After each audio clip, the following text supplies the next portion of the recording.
magandang araw po mga kasaka.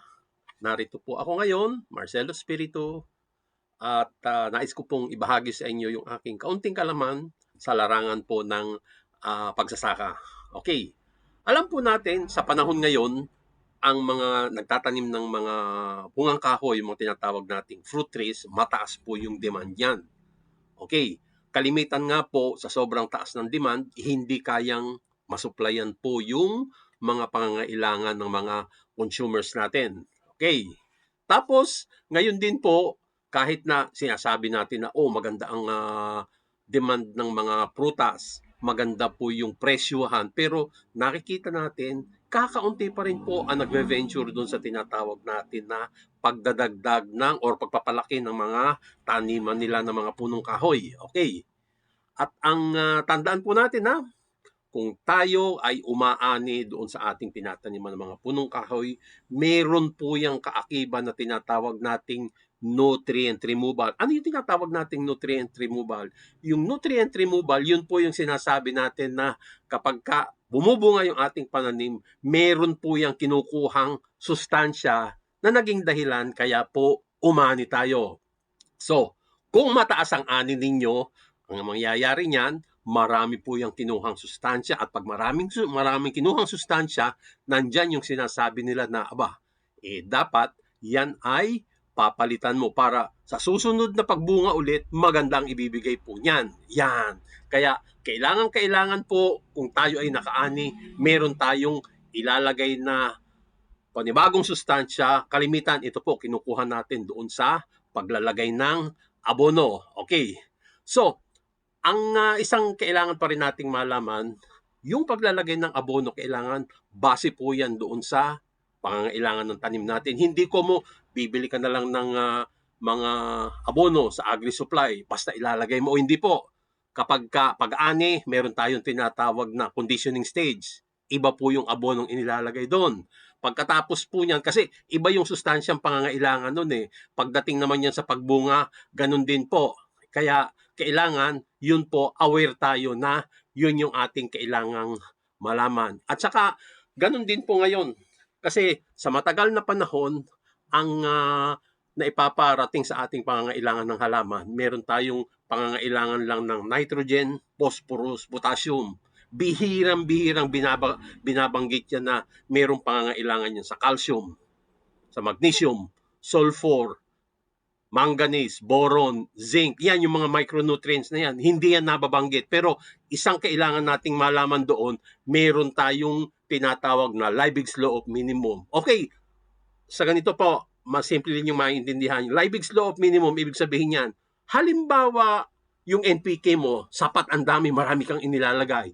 Pero, wala kang calcium. Hindi mo makukuha yung taas ng ani mo na kahit tambakan mo yan ng nitrogen, phosphorus, potassium hanggang hindi mo nabibigyan yung kakulangan ng calcium. Yun po yung dahilan kaya mapipigil yung magandang resulta ng paglalagay ng abono. Yan po yung tinatawag nating Liebig's Law of Minimum. Kung yun ang kulang, kailangan ibigay mo po yun. Kaya lang, mahirap nating malaman yun na ito ang kulang. Maliban lang po kung meron tayong tinatawag na pag-soil analysis. So, ang pinakamaganda dyan, ang ibibigay mong abono sa kanila, yung kumpleto. Kumbaga, sa pagluluto, kumpleto ricados, ang ibibigay mong abono doon sa iyong mga pananim. Yan po. Tandaan natin ha, Liebig's Law of Minimum, ang ibig sabihin po niyan, kung meron kang isang sustansya, kahit micronutrient lang yan, milligrams lang ang kulang yan, hindi yan available sa lupa mo, problema mo, hindi mo mapapataas ang iyong ani kahit sabihin mo na marami kang inilalagay na complete fertilizer. Okay, so, mayroon tayo ngayong ihinahain na magandang produkto para po doon sa pagbibigay natin ng tamang abono doon sa ating mga taniman po ng mga bungang kahoy. Ito po yung kagaya nga ng pinopromote ni Sir William, meron tayong combustion as fertilizer, meron tayong amino acid organic fertilizer, at meron tayong tinatawag na CBM. Okay, ang mga abono pong ito po ay natural na abono. Abono na hindi lang po nitrogen, phosphorus, potassium ang taglay, kundi kompleto po ito ng micronutrients. Okay. May kwan pa rin po dito, kagandahan po nito, environment friendly po yan. Hindi po yan nakasasama doon sa or walang masamang epekto doon sa ating kalikasan at non-toxic po ito. And then, kung mapapansin nyo, halimbawa, gumamit kayo nito, makikita ninyo na mas maganda, mas mabilis ang paglaki ng ating pagtanim. At saka, kung pruweba pa rin dyan, destructive sampling, kumuha kayo ng isa. Tingnan mo yung ugat nung iyong ginamitan nitong mga produktong organic fertilizer, yung combustion amino acid at saka yung CBM pa po. Okay, kagandahan po nito kapag ito yung ginamit ninyo doon sa ating taniman ng mga punong kahoy, mapapaganda nila itong tinatawag nating kondisyon ng lupa. So ano-ano po yun? Structure. Magiging buhaghag ang lupa, hindi yung matigas na, kasi pag matigas ang lupa, mahirap pasukin ng tubig. So kung magiging buhaghag yan, maganda yung pagdaloy ng tubig pababa, maganda yung pag-ipon niya ng tubig, yung water holding capacity niya, tapos maganda yung sirkulasyon ng hangin or yung oxygen content na nandun sa lupa. Yan ang mangyayari niyan. Tapos nga po, etong mga, kasi ang isa sa problema ngayon doon sa mga nag-organic, yung ibang organic fertilizer na makikita mo, lalo na yung hindi mga nakarehistro sa FPA, kapag inanalyze po ninyo yung heavy metal content, kasi sigurado yan may heavy metal content yan eh. Kaya lang meron tayong tinatawag na limitasyon, ganun taas lang dapat or ganun kababa lang dapat yung iyong heavy metal content. Kapag ka ikaw ay tumaas doon, ay makasasama sa kalikasan yan. Hindi lang sa kalikasan, pati po yung kakain ng prutas na inyong aanihin. Okay. Ang kagandahan din po ng paggamit nitong mga abonong ito, yung mga ilalagay mong sustansya, nagkakaroon ng puwang yan doon sa lupa na tinatawag nating binding sites. Kung saan, pag inilagay mo, hindi yan mawawala, nandun siya.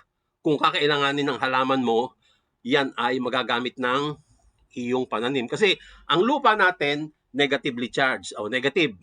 Tapos yung mga sustansya, karamihan po dyan positive. Tandaan ninyo ha, kapag nung mga bata kasi pag magnet, paglalaroan nila merong North Pole, South Pole or positive, negative. Pag ginawan mo, magdidikit yan.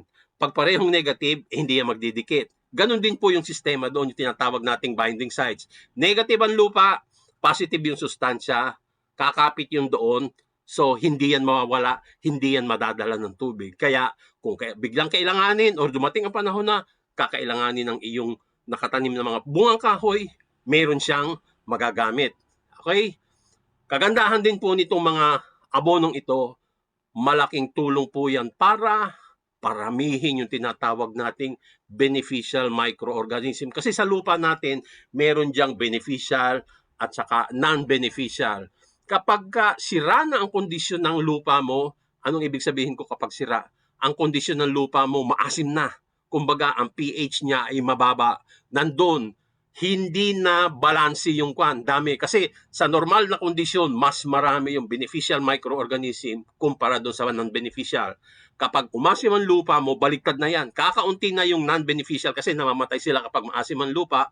Mas marami ngayon yung tinatawag natin na non-beneficial microorganism. So ano mangyayari ngayon? Yan, diyan lalabas yung mga tinatawag natin na mga soil-borne disease, yung mga sakit ng ating tanim na nagmumula doon sa lupa. Kaya yun, kailangan yan po ay ating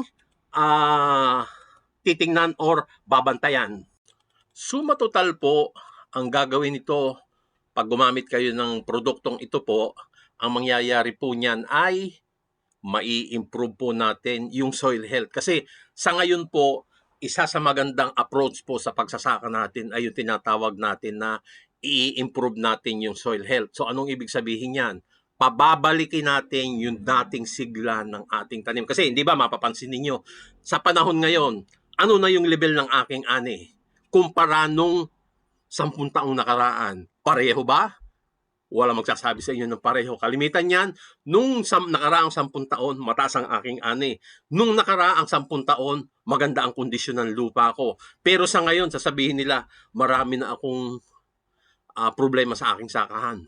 Imbis na ako'y lagay ng abono, pero napapansin ko bumababa yung aking ani, hindi masigla na kagaya nung 10 taong nakaraan. Marami akong nakikita mga sakit sa aking mga pananim.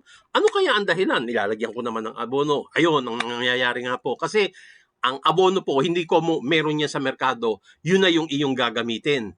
Kasi pagka ganun yung ginawa ninyo ay hindi po ninyo hindi marami kayong kailangang i-consider, marami kayong kailangang alamin para po yung gagamitin yung abono, angkop doon sa inyong itatanim, sustansyang bibigay ng abono ninyo nararapat doon sa edad ng inyong pananim. Okay. At ang kagandahan din po ng paggamit nitong mga abono po ng WRM, slow release po ito. Ibig sabihin nila, sa isang pagkakataon, sa isang period of time, wala kang kinatatakutan na sobra yung sustansyang ilalagay or available dun sa lupa mo. Kasi masama din yung sobra kapag ka sobra, kalimitan dyan, sasabungin ka ng insekto. Kalimitan dyan, meron tayong tinatawag na phytotoxicity. Kalimitan din dyan po, pag sobra yan, nagkakaroon tayo ng tinatawag na nutrient interaction kung saan hindi magagamit ng inyong halaman yung sustansyang nandoon na inilagay sa lupa po. Okay. Ang combustion as fertilizer po natin, ang taglay po nito, meron siyang phosphorus, potassium, then calcium, magnesium, sulfur, at saka iba pong micronutrients. Okay. Magtataka kayo ngayon, sasabihin nyo, Sir, sabi mo kumpleto yung aking abono. Ba't yung combustion fertilizer walang nitrogen? Ganito po yan kasi ang sistema ng paggawa po nitong combustion as fertilizer, nawawala yung nitrogen. So, paano ngayon yun? Kung walang nitrogen, ano yung aking gagamitin para mabigyan ng nitrogen or ng NPK kasama yung microelement? Makita mo, combustion as fertilizer, meron ka ng phosphorus, potassium, microelements. Okay. Yung nitrogen, saan natin kukuhanin? Ang nitrogen, kukuhanin natin doon sa amino acid organic fertilizer. Ang nitrogen content nito mataas. Organic nitrogen yan, ha? Mababa yung makikita mong phosphorus at potassium, pero meron siyang organic matter na makatutulong sa struktura ng lupa mo. Merong humic acid, amino acid, maganda rin itong pangkondisyon ng lupa. At saka meron kang seaweed extract. Itong seaweed extract, ito yung nagiging popular ngayon eh. Ano ba yung tulong na maibibigay nitong seaweed extract? Ang seaweed extract po, yan ay nagtataglay ng mga sangkap mula doon sa seaweed. Ito po yung tutulong sa inyo para labanan po yung mga stress na tatama sa inyong pananim. So ano yun? Malakas na hangin, sobrang init, kakulangan sa tubig, bagyo, sobrang tubig, yan po. So meron ka ng bukod pa doon, meron pa rin yung micronutrients na naandoon sa forma na readily available, makakain nung iyong pananim. Kasi kung basta micronutrients lang ang iyong ilalagay, the moment na inilagay mo yan sa lupa, yayapusin yan ng ibang sustansya sa lupa, hindi na magagamit. Pero sa paggamit ng combustion as fertilizer at amino acid, asahan mo yung tinatawag nating chelated or meron siyang form na hindi matatali doon sa lupa kapag yan ay ginamit mo. Magagamit at magagamit ng halaman mo. Okay, so meron ka ng magandang combustion as fertilizer, sinamahan mo ng amino acid. Ano naman ang magiging magandang magiging magandang epekto nito? Okay, kompleto na yung sustansya na maibibigay mo. Kahit sabihin mo na hindi mo pina-analyze yung lupa, yung binabanggit ko kanina na meron tayong problema sa Liebig's Law of Minimum, merong micronutrients na kakulangan, masusolusyonan mo na yan kasi taglay na, nandyan na yan eh. Okay. Yung organic matter, kasi ang organic matter kalimitan, ito yung tinatawag natin na mga pinag-anihan, pinutol, yung natuto yung dahon, natuto yung sanga, kung ano man damo na tinabas mo, iniwan mo doon. Yun, doon mo makukuha yung organic matter na yun. Pero ano yung kalimitang ginagawa natin? Sinusunog natin. Kumbaga, yung mga nagtatanim ng mais, nagtatanim ng palay, anong ginagawa nila? Pagkakuha ng bahagi na inaani nila, yung palay, uhay, yung mais, kinuha nila yung bunga, yung puno, puputulin. Anong gagawin? Kasi sasabihin nila, Sir, mahirap i-manage yung aking taniman kapag marami niyan. Anong ginagawa? Sinusunog. Maraming taglay na sustansya yon na, kumbaga, ibabalik mo sa lupa, magagamit mo, hindi mo na bibilhin.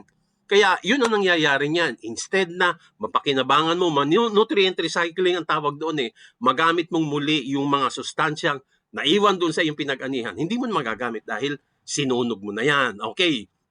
Yung organic matter na taglay na to, ito yung nagbibigay ng malaking tulong para ma-improve yung tinatawag nating soil health.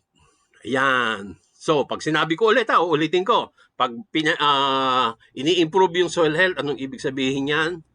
Nagiging buhaghag ang lupa mo, maganda yung drainage ng lupa mo, kahit sabihin mo magandang drainage ng lupa mo, pero yung water retention, yung field capacity na tinatawag natin, nag-iiwan pa rin yan ng sapat na tubig para yan ay magamit ng iyong tanim. Hindi yung pag diretso ng tubig pababa, lampas sa root zone, hindi mo na magagamit. At syempre, maganda yung sirkulasyon ng hangin or oxygen content ng lupa mo na tumutulong para maiwasan yung tinatawag nating pagdami ng soil-borne diseases. Kasi kung kulang ka sa oxygen, yan yung critical na number 1 na magbibigay sa iyo ng sakit ng ulo dahil kapag mababa yung oxygen content mo, nandoon yung tinatawag natin na mga soil-borne disease. Okay.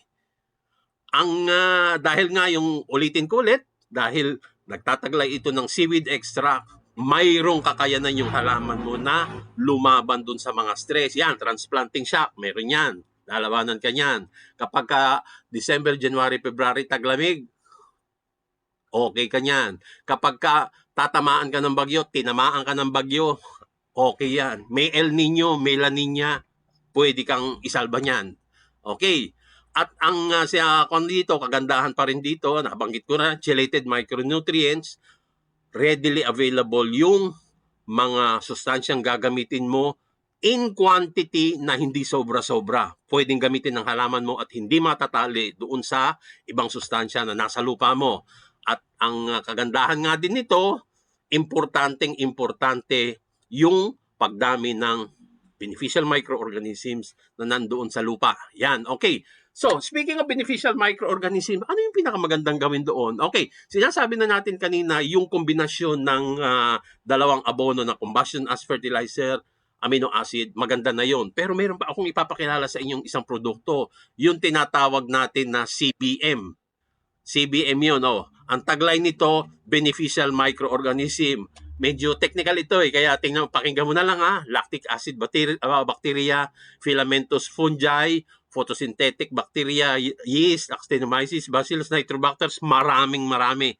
Pero ang kagandahan nito, ito ay tumutulong para mabago yung physical, chemical at saka biological condition ng iyong lupa.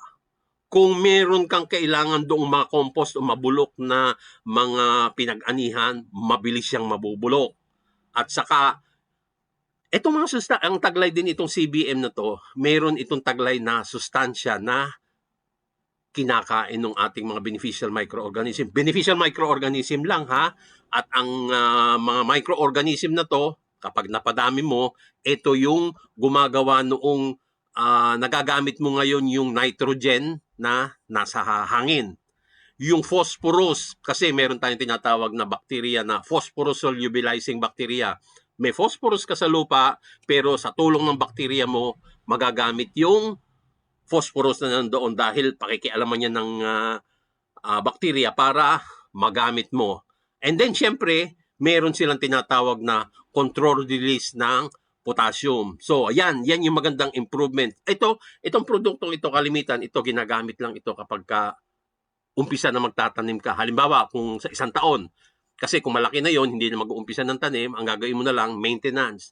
Every year, maglalagay ka nito. Yan, okay. So, puntahan natin ano ba ang mga pwede nating i-rekomenda. Okay, puntahan muna natin ang mangga.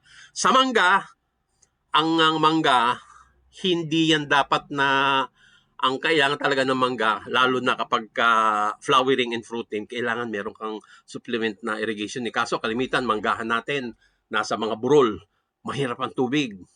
At saka kalimitan, umaasa na lang yan sa sahod ulan. Kaya itong water requirement nito, hindi natin pwedeng sabihin na kailangan masupplyan natin agad. Kung meron kayong mga facilities na makapagbigay nito, maganda na makakapag-irrigate kayo doon sa time na nagbubulaklak, nagbubunga. Ayan. Hindi rin naman, kung halimbawa kailangan niya ng tubig, hindi rin dapat sobra ang ating ilalagay na tubig. Kasi kita mo ha, nasa flowering ka, sumobra yung ulan. Ano yung nangyayari? Nasisira yung bulaklak, blossom blight. Pag nag-blossom blight, nangitim na yan, wala na, goodbye. Tumataas yung tinatawag natin na anthracnose, yung kumbaga pangingitim ng bunga na kapag nakita yan doon sa yung mahihinog na, makikita mo merong umiitim dyan, lalo na doon sa merong tangkay.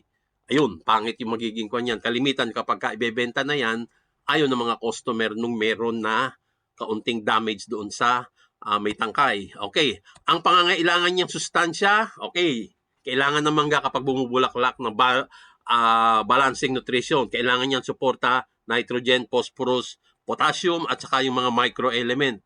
Tandaan mo ha, kapag sobra yung iyong inilagay na nitrogen, nandun yung posibilidad na meron tayong makikita doon sa ating pinahinog na mangga na internal breakdown. Ano yung tinatawag nating internal breakdown?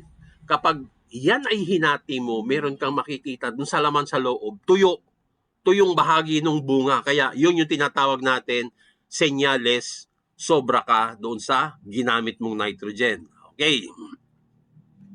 Yung pagkaani mo, ang ginagawa kasi ng iba, pagkaani, sabi niya, total, hindi pa naman hintayin na natin magpahinga ng kaunti yung mangga, hindi na ako mag-aabono. Ito ang isa sa malaking problema sa mga magmamangga kasi iba yung may-ari ng mangga, iba yung kontraktor. So, sasabihin ng kontraktor, ay, hindi ko responsibilidad na mag-abono niyan. Ang kailangang mag-abono niyan, yung may-ari. Kasi sasabihin niya, okay, lagyan ko ng abono. Paano kung susunod na bungahan ang mangyayari? Sa iba niya ibigay. Paano yung inilagay kong puhunan na abono? Yung may-ari naman, sabi niya, ang nakikinabang na malaki ng aking tanim na mangga, kontraktor. Dapat sila. So, ang kailangan dyan talaga, mag-usap yung dalawa at alamin, pagkasunduan, kailangan talagang bigyan ng abono ang ating mangga. Kasi pag hindi nila binigay yan, asahan mo, liliit na yung tsansa na bumunga ng matagal, mabuhay ng matagal yung iyong tanim na mangga. Okay, kailangan din sa mangga natin yung tinatawag natin na calcium, boron, at zinc. Kasi yung mga sustansyang yan na hindi itinuro sa atin itong mga nakaraang siglos, ang nagiging dahilan kaya bagsak ang kalidad ng ating sustansya, ng ating mangga. Kaya sa ngayon, ang gagawin natin, bukod dun sa pagbibigay mo ng NPK, meron kang microelements. At huwag kayong mag-alala, pag ang ginamit mo ay combustion as fertilizer at saka yung amino acid organic fertilizer, nandyan na po lahat ng kailangan yan. Okay, so sa crop nutrition ng mangga, yung pag-aabono natin, ang gagawin po natin dyan, okay, umani kayo. Pagkaanin niya, maglalagay kayo ng abono. So, anong abono ang ilalagay natin dyan? Combustion as fertilizer, tapos amino acid, 50-50 ang ating paghahalo niyan. So, tatanungin ninyo, gano'ng kadami ang aking ilalagay? Ganito ha, 3 kilo bawat puno. Magkahalo na yon, 3 kilo ha, hindi 3 kilong combustion, 3 kilong amino acid. Hindi magkahalo ha. So, ang gagawin ninyo pagkaani, haluin ninyo yung combustion as fertilizer, amino acid, tapos mag-spray kayo sa lupa ng CBM. So, ano yung gagawin natin? Paano pag-apply nung combustion as at saka amino acid? Okay, 2 metro mula sa puno, paikot. Ayan, ilalagay mo yon. Ang pinakamaganda dyan, huhukay kayo doon. Mababaw lang naman yung hukay, mga 15 cm. Ilalagay mo palibot, tapos tatapunan mo or tatabunan mo. Yan. Yan yung magandang gamitin yan. Kasi mas yung kaya 2 meters yung tinatawag natin na layo sa puno na andoon yung dami ng ugat na kukuha doon sa abonong inilagay mo. So, pagkatapos ng anin yan okay.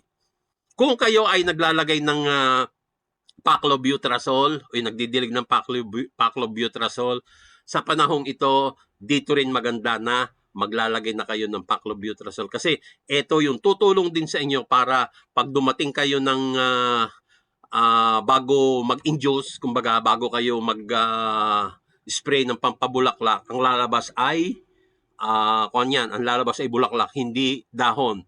Kasi ang gagawin po nitong paclobutrazol, ikukondisyon niya yung inyong tanim na maghanda para ang ilalabas niya ay hindi bagong dahon, kundi bulaklak. So, ang gagawin ninyo, paclobutrazol, 4 na buwan, maglagay ka ngayon, halimbawa, Abril, Mayo, Hunyo, yung Abril, April, May, June, July, August. August, doon ka mag-i-induce. Okay. Bago ngayon bago ngayon na 1-2 buwan bago ka mag-induce, so 4 na buwan yun, pwede ka na mag-induce doon. Pero palipasin mo pa yung 1 buwan doon, gagamit ka ngayon ng isang set uli ng abono. So, ano yung gagawin natin ngayon? 1 to 2 months before flower induction, combustion as fertilizer, amino acid, organic fertilizer. 1 kilo ang gagawin mo yan. Pero ganun kadami.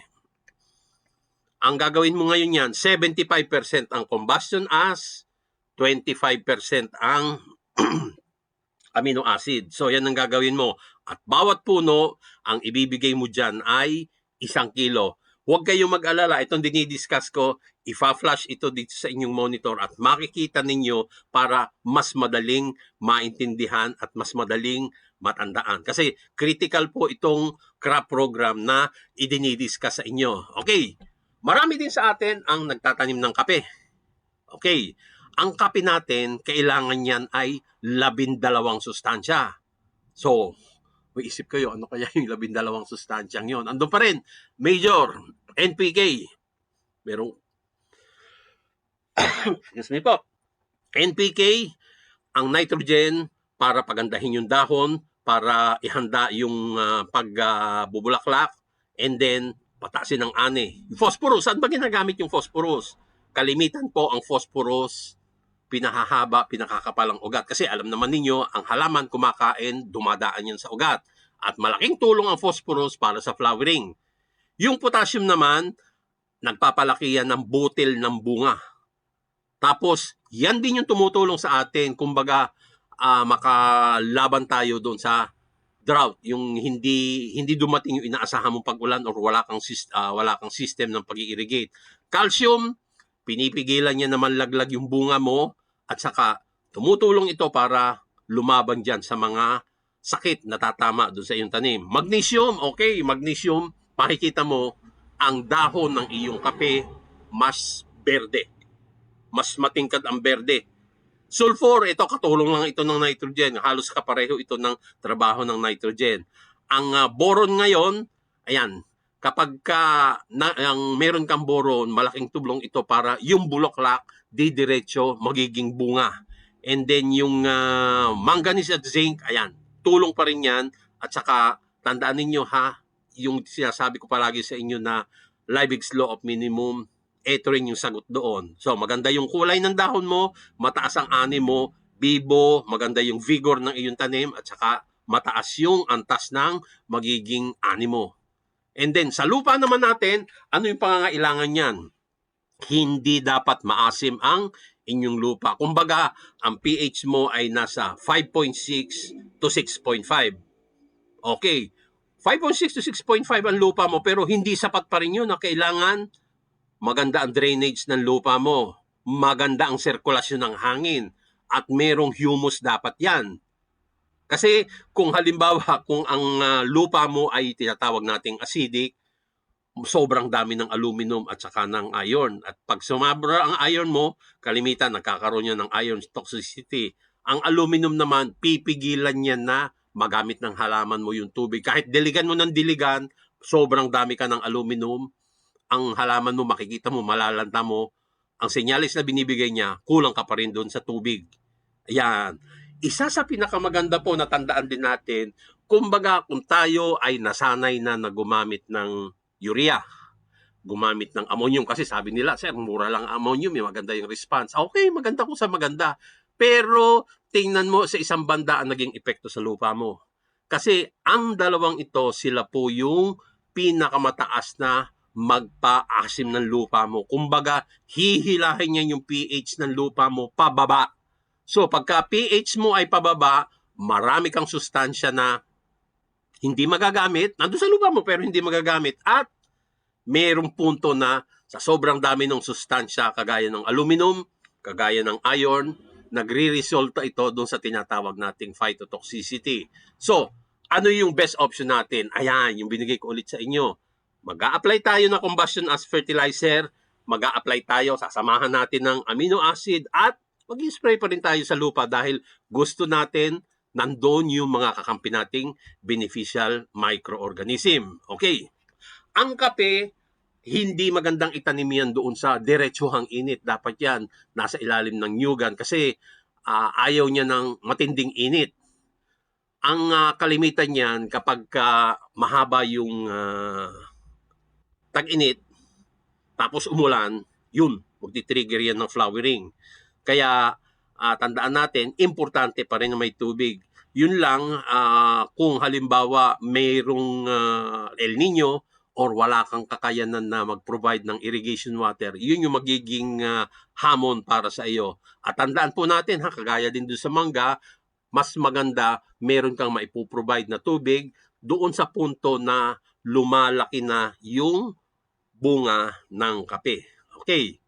So, ipapaalala ko rin po, tandaan yung tinatawag natin na Liebig's Law of Minimum na kakulangan ng isang sustansya na wala sa lupa, kailangan ng iyong kape. Pag hindi mo ibinigay yon, walang saysay yung paggamit mo ng mataas na complete fertilizer. Okay. So, ito, makikita mo na yan, ha? At ipa-flash pa rin ito ngayon sa inyong monitor. Makikita mo sa vegetative growth o bago bumulaklak, ito yung ilalagay mo. Okay. Meron kang combustion as fertilizer, meron kang amino acid, at saka meron kang CBM na ididilig mo sa lupa. Yan. Then pre-flowering, ganun pa rin. Berry expansion hanggang berry maturity. Mapapansin mo dito, ang paglalagay ng combustion as fertilizer hanggang doon sa pabubunga, medyo pababa. Ganon din yung amino acid organic fertilizer. Kasi ang susundin mo lang dito, yung punto na mataas yung pangangailangan ng sustansya, doon mo ibibigay yung marami. Pero pag pababa na yung gamit niya ng mga sustansya, syempre, hinay-hinay na ang pagbibigay. Kasi sayang din naman yung sobra na ibibigay mo. Pero ang critical dito, palaging meron kang ilalagay sa lupa, ididilig mo sa lupa para yung kakampi nating mga beneficial microorganism, matutulungan mong dumami, mapapakain mo sila para masuplayan yung paganda ng lupa. At pag mapaganda yung lupa, yung succeeding stages of application, mas maganda yung pakinabang mo dun sa paggamit ng combustion as fertilizer at saka amino acid fertilizer. Okay.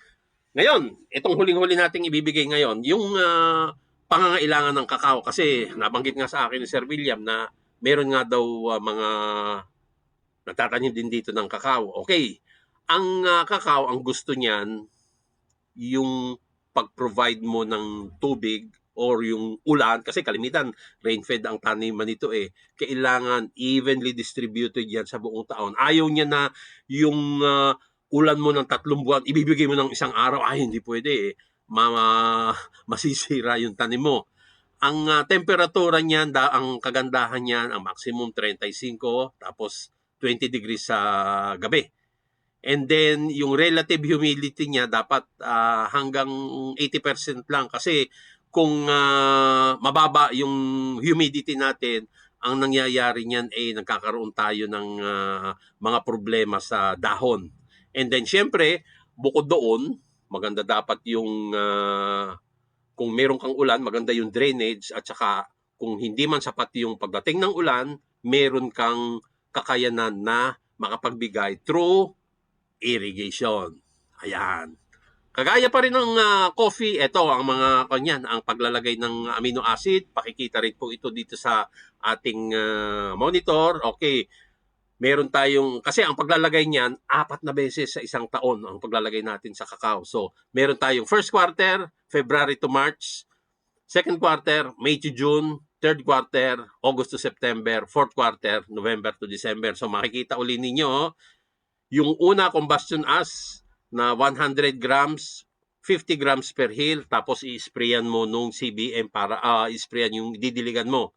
And then, pag kanyan, bubunga yan, merong bean formation, tapos fruit expansion, yun ang kwan. Ganun pa rin, unti-unti. Pag bumulaklak na yan, bumunga, magiging gradual na yung paglalagay ng abono. So, yan ang kailangan natin. Halos pareho din naman yan doon sa programa na makikita mo doon sa kape at saka doon sa mangga. Okay? So, sa puntong ito, ako po ay nagpapasalamat at makapagbahagi ako sa inyo ng kaunting kaalaman sa larangan po ng pagtatanim ng mangga, pag-abono ng mangga, ng kape at saka po ng kakao. Yan po ang aking maibabahagi sa panahon ngayon. Pero ganito po, huwag kayong mag-aatubiling magpadala ng mensahe sa amin ni Sir William dahil kami po ay handang umalalay sa inyo kung halimbawa gulay man, ano man pananim nyo, palay, gulay, mais, pwede namin kayong tulungan po diyan.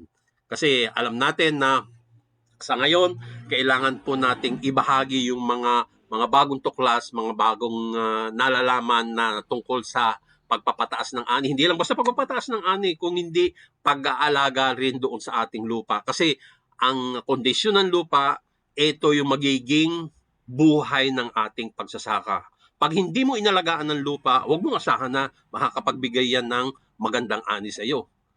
Pagandahin mo yung lupa, i-condition mo siya, pag nagtanim ka dyan, maganda yung ibabalik sa iyong ani niyan. Kaya panahon na para baguhin natin yung ating sistema ng pagsasaka at lagi nating isipin na hindi dapat kinakalimutan ang pag-aalaga ng lupa o yung tinatawag nating soil health dahil ito ang makakapagbigay sa atin ng magandang ani, hindi basta ani ha, quality ang magiging ani mo. Okay. Kung may mga katanungan po tayong mga gustong iparating, pwede po kayo magpadala sa akin sa messenger ko. Ibabahagi naman po ng mga kasama ko na naandyan po sa lugar ninyo ngayon. Kaya handa po akong tumugon sa inyong mga katanungan. Gayon din po doon kay Sir William, kung pwede rin po kayo doon magtanong kasi grupo naman po kami. Kung meron pong makakabahagi sa inyo or makakapagbigay tulong doon sa inyong mga nakikitang problema, so yan po ang ating gagawin. Ganito rin po ha, hindi ko ililimit yung ating tulong na ibabahagi sa inyo sa paglalagay lang ng abono. Kung anong management, farm management ang kailangan nating baguhin, ayusin, itatama natin, ilalagay natin sa lugar, at yung pagkontrol ng mga peste, handa po kaming magbigay alalay sa mga magsasakang Pilipino. Magandang umaga po ulit at maraming salamat po sa pakikinig. Sa WRN